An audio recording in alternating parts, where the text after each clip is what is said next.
Hi, I'm Rick Bayless. I am the chef and owner of Frontera Grill, host of Mexico One Plate at a Time on public television, and author of a bunch of books. Short intro there. I'm Jorge Gaviria. I have less things to say, so I'm going to keep it short. I know! He is the founder of Masienda. Come on, you got to tell me. I wrote a book called Masa that I'm very excited about. Techniques, recipes, and reflections on a timeless staple. And that's what we are doing here. We have asked for you guys to give us questions that you have about working with masa, masa shapes, masa whatever, and you did. And we got a lot of really good questions, so we're just going to dive in. Daniel, do you want to tell us our first question? Some people swear by letting prepared masarina sit for a while others say it's ready right away. Who's right? I love that there's really no right way. There's some variables that you want to think about when you've got masarina. And the biggest one is that you want to make sure it's moist enough to not fall apart when you're creating the shape you end up making. We're going to make sure that it is definitely sort of wet to touch, but it's not leaving a lot of particles in your fingers. It's not sticky. Yeah. It's not sticky. Yeah.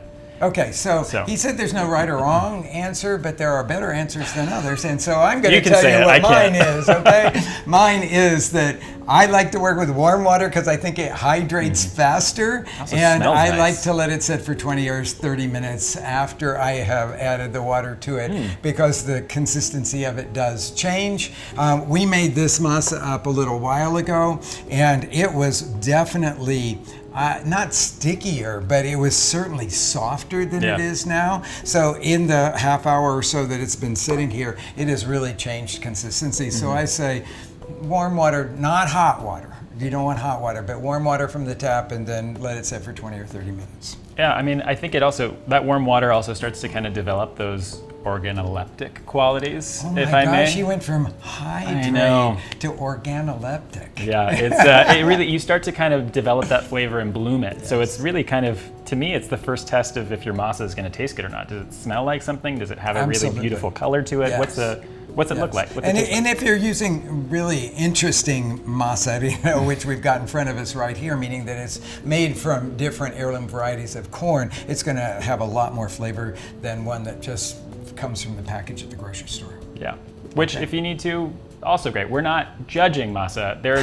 We want you to know that there's lots of options out there today. He's not judging masa, I'm judging masa. Okay, let's go on to our second question here. Pisterin from Instagram says, does room humidity matter for getting masarina to water ratio right? If you take a baker's approach to masa, you might overcomplicate it in some ways, right? Oh, and that's exactly what we're hearing in this question. Right, yes. Exactly. So the answer is, it doesn't really matter. Scott had a question about cooking temps for table tortillas. So what happens with a tortilla is that if you're going for a puff, which is basically sort of a souffle, it's what happens when moisture in the center of a tortilla meets heat. It expands and creates a really sort of balloon effect, which is nice because it actually kind of creates a lighter mouthfeel to a tortilla. It does. It's not necessary for a tortilla. It's like making pita bread. It's the same idea. There's moisture in the pita bread. It's cooked on both sides, but there's still moisture in the middle, and so it just starts to puff. And it's the same kind of thing, except there's no gluten in this, so it's harder to get it right. It's more of a miracle, is what you're saying. Yeah, yes. Totally. So in terms of temperature, I say all of that because it depends what kind of tortilla you're going for. I like to chase the puff if I can, So what you want to do, you create a crust on both sides, and you're basically locking in moisture in the center, which will then hopefully lead to that puff we were talking about. But here's sort of what happens. If you put it on high heat, you're gonna char one side or cook one side really quickly at the expense of the moisture you're trying to preserve in that middle. Right. If you leave it too long on the first side, you will dry out the tortilla. It certainly will never puff. No puff. Yeah. So to answer your question, I usually took the approach in the book that I like to sort of gravitate toward a medium heat. It's a little bit more forgiving, and certainly a medium heat on a preheated comal. You don't want to just jump into making this, which a lot of folks do, and they're curious why their tortilla is sticking to the comal because it's not heated yet. Say, Rick, handsome comal you have here. Yes. He's only saying all this because Masienda sells this beautiful rolled steel comal. Okay. What's Masienda? So the reason that you don't really want to do this on like say an aluminum comal is because the heat passes through too quickly, and you'll have real hot spots, not hot areas. And so you can buy in a lot of Mexican grocery stores rolled steel comales, which work great too. They will work fine.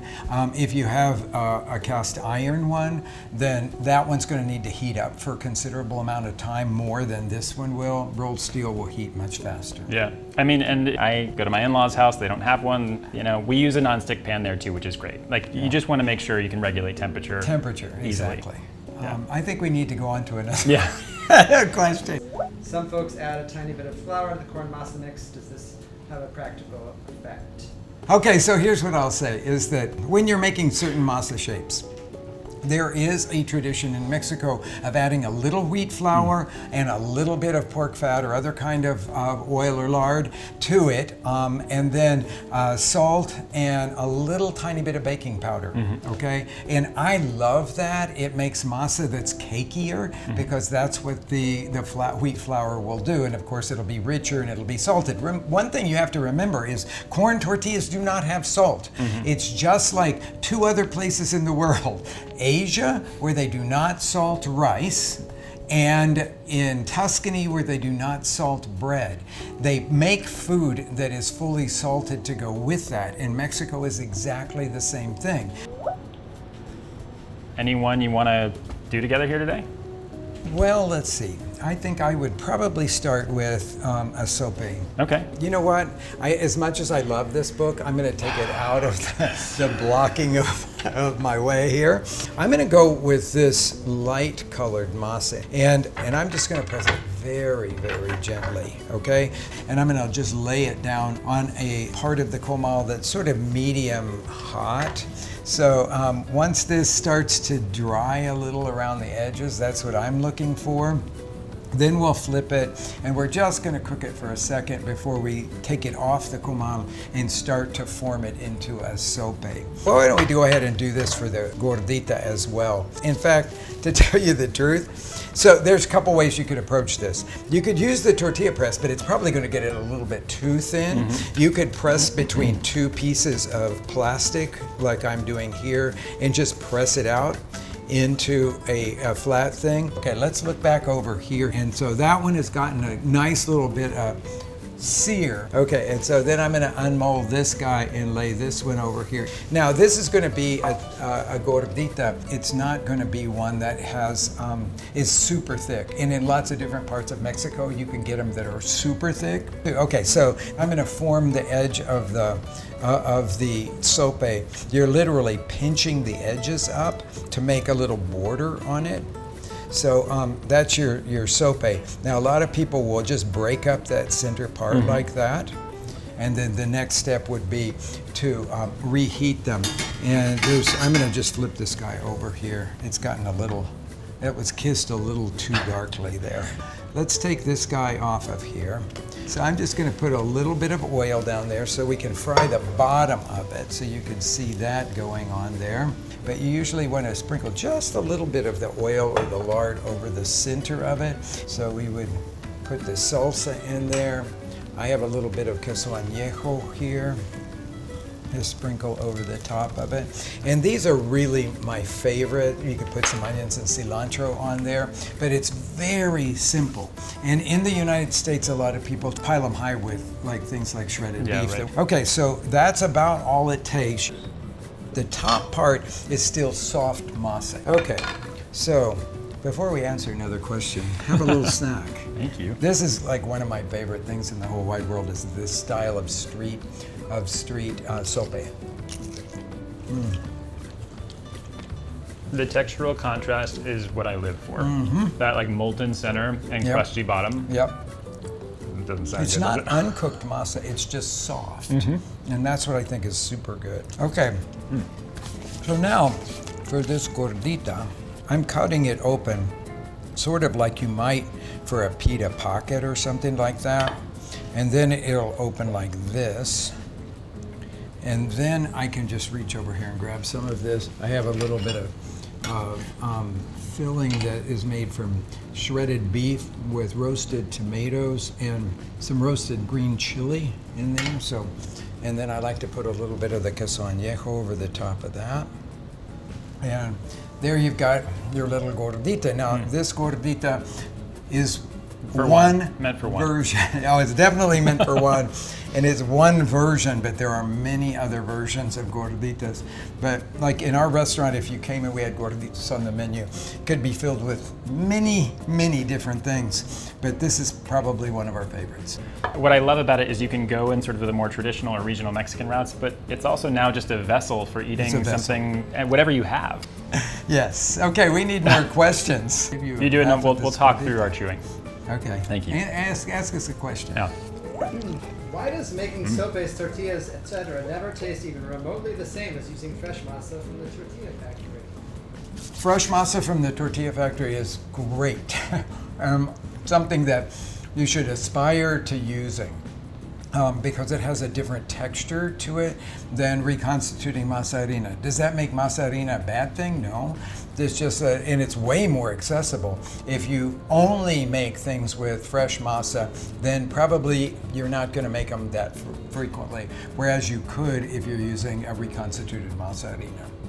To add on to that, I think that the truth is that I would challenge you politely and say that you can make incredible tortillas at home or masa at home in general. Some technical questions about maybe what you might be alluding to.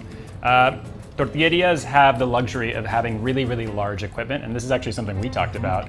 You know, we make a small, Masienda makes a really small tabletop mill called the molinito, little mill. And the stones are about 5 inches. And something I noticed was that there was, I mean, we're talking about, we're splitting hairs here, but large stones have more time for the masa to sort of pass through the stones and be worked even finer into a more sort of like espumosa kind of quality, that sort of like light quality that you really want from a table tortilla masa.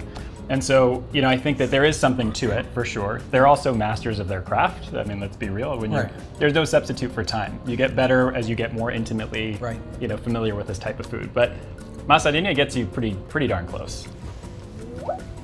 Can you make the dough ahead?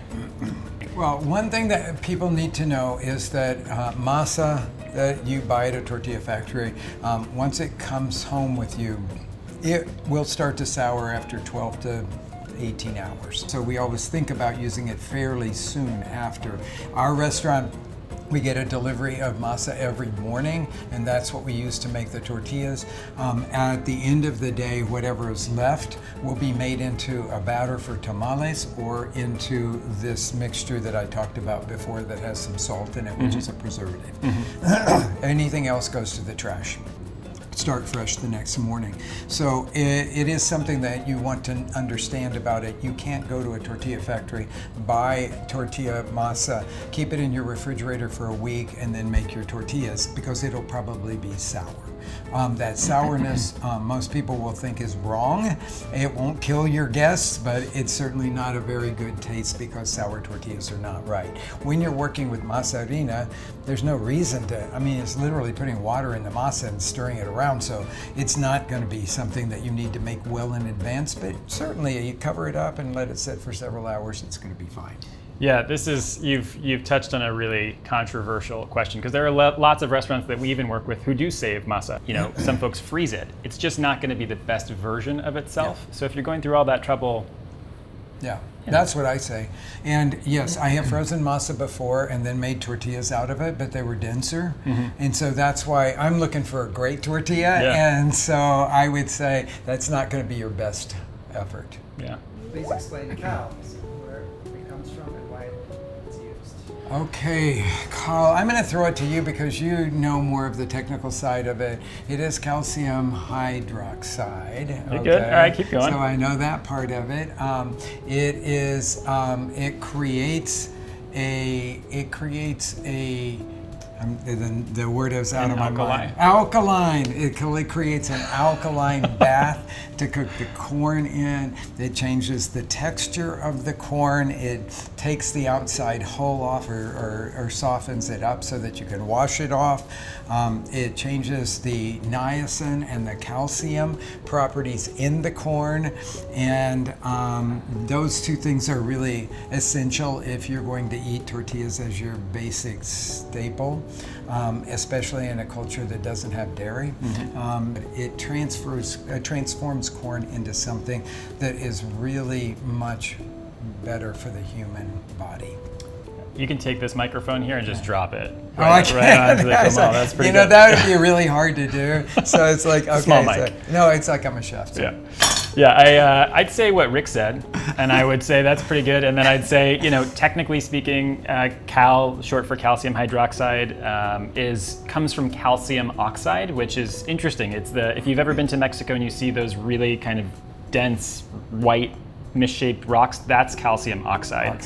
They call that in Mexico cal viva because it's very, very abrasive and quite reactive. Right. In fact, if a little bit of water gets on that, which is how they create cal, to slake that rock, it starts to heat up to about 500 degrees Fahrenheit. Calcium oxide, one fun thing about that, people call it lime. It's culinary lime that comes from limestone. The limestone is calcified into calcium oxide, and then the calcium oxide, I was actually really bad in chemistry, so I shouldn't be teaching this, but. I shouldn't be either because I never even took a chemistry course, which really doesn't stand me in good stead right now. Yeah, but I stand by what we all just talked about. How ambitious is it to nixtamalize and grind at home? Are the $300 to $400 grinders I see below the mercado worth it, or is there another way, such as a grinder? Well, that question about going from dry corn kernels to fresh masa is what you wrote a book on. Yeah. So I wouldn't begin to be answering this question without you.